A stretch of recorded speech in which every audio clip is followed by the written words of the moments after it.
I'm on the hard drug today because it's early morning. We are leaving the city and getting into my 7:44 and 6 seconds. I'm out here at one of my favorite places to complete a photo challenge that I extended to a friend who's also named Dominic. Cool name. Let's go.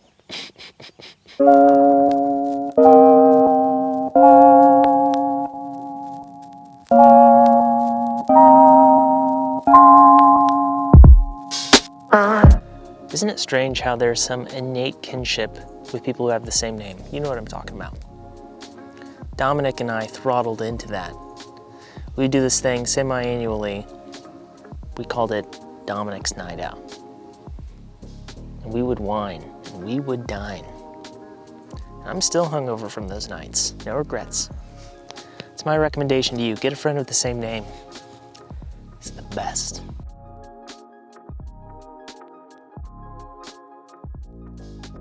Okay, just made it back. Got the shot. It was perfect.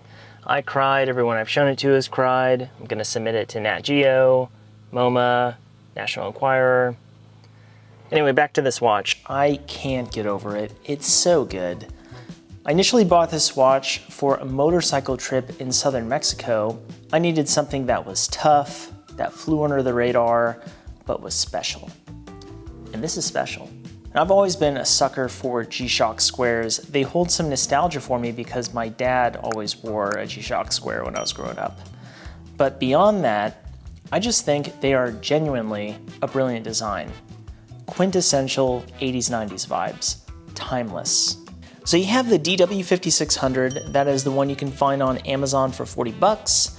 It is NASA certified. It holds a world record in durability. It's the one that everyone thinks of when they think G-Shock square, and I still submit that is the best value in watches, period. But if you're super into these watches, allow me to introduce you to one that you might not be familiar with. The reason you might not be familiar with it is because it probably wasn't offered where you live. This is a Japanese market watch. About my arm? Don't ask about it, don't worry about it, okay? I'm fine. So I'm gonna preface this watch with an event that happened. Kind of encapsulates it. So my buddy and I, we live in different cities. He was in town recently. When we're in the same city, we usually try to grab coffee at least. Talk about life, talk about watches. Well, he brought his Submariner and Cartier tank, and I brought this watch. He put it on and he was taken aback by how different it felt than other G-Shocks. He said, this is a watch that you have to experience in person. And that's kind of the recurring theme of this watch.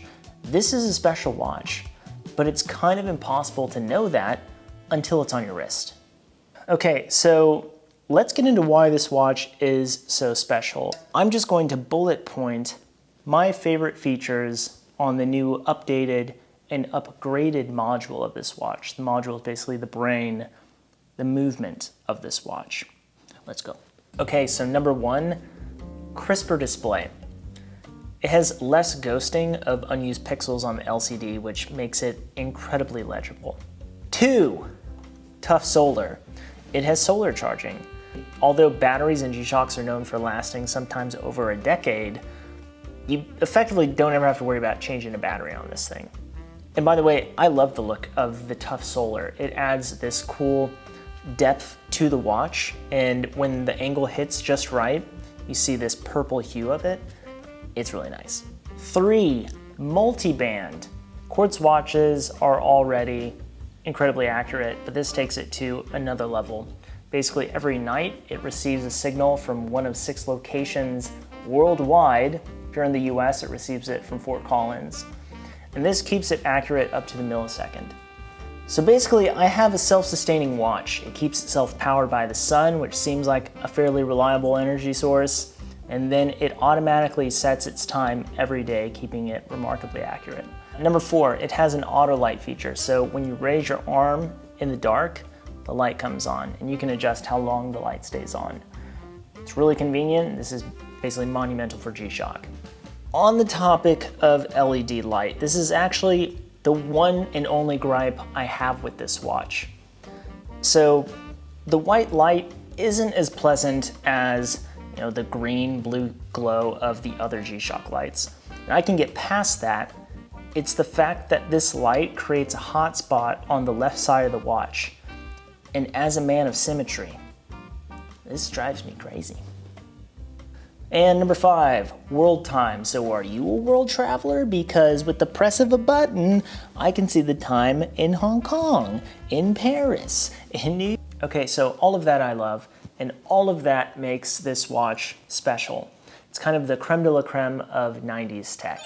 And that's what I want from this watch, and that's what I want from Casio. Casio did that best. They don't do the latest tech the best. Are they gonna come out with a watch that blows Apple Watch out of the water? No, but when they kind of stay in their lane and do what they do best, it's incredible. Okay, so I haven't really tapped into what puts this G-Shock in a league of its own. And it's kind of tough because, as my buddy said, it's kind of something you have to experience to understand.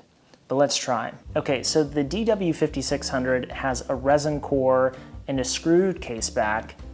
This watch has a steel core and a screw-on case back, kind of like what a Rolex or any tool watch would have.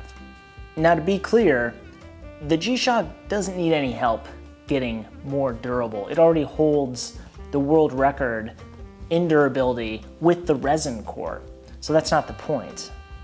It's the heft and the feeling that the upgrade gives that makes it so substantial. You pick up the resin core and then the steel core, it's night and day. Okay, then you add the materials of the strap, also a night and day difference. This is a softer, more pliable rubber strap, unlike the stiff straps that come with most G-Shocks. This feels more comfortable, premium. It doesn't dig into my wrists like the other ones. And then you get into the aesthetics of this. And G-Shocks can have a big wrist presence because they are big. Some are enormous.